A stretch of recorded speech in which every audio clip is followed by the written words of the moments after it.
Okay. Okay, yo. Second.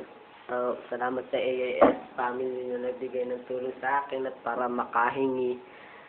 Yo, maraming kayo bibigyan na sumusuporta sa amin. Sana pakasamahan nyo kami sa bagong banat. Shoutout nga pala, Gerald Bato.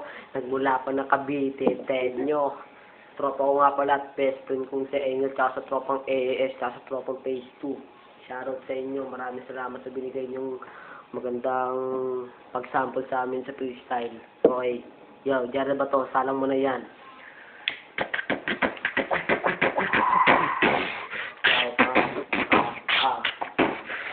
Lang natin.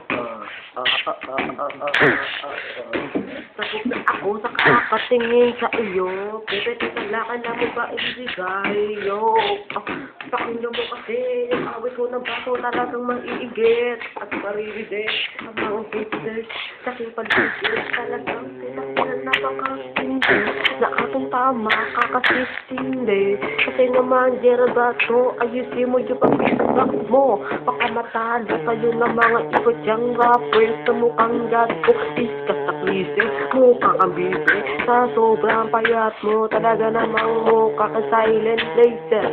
Oh, ikaw na pinat, o baka ikaw yung upay. Puro pinapinas sa kibe, putang ina.